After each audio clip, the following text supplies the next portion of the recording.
When people think of the National Ignition Facility, certainly recently there's been lots of discussion about achieving ignition and actually doing it several more times, which is very exciting. We take 192 laser beams, fire it down on a small target to do inertial confinement fusion, and it's one of the major facilities supporting the Stockpile Stewardship program.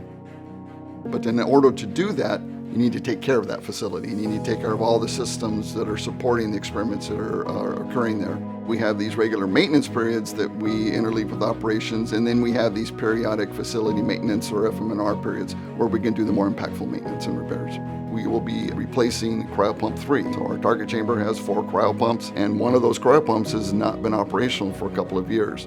The removal of the cryopump is actually exceptionally exciting because it's so dang complicated. It is approximately the size of a dishwasher. It uses pretty much every utility within the facility, and it is blocked by a variety of utilities. To continue doing excellent science, we need to have an excellently reliable facility.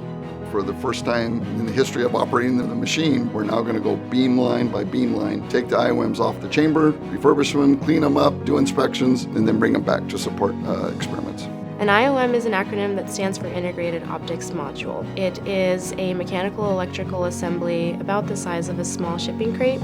They are used in the laser system at the National Ignition Facility towards the end of the beam lines when they enter the target chamber to create implosion events. Our team just began the IOM refurbishment effort, completing our first exchange this past year, and we're now looking towards completing the next 191 exchanges over 5 years.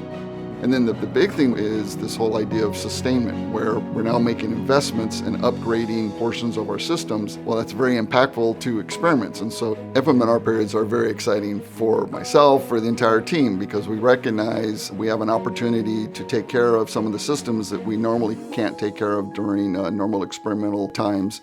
It's nice to step back and sort of look at it with a fresh set of eyes and go, wow, what an incredible machine.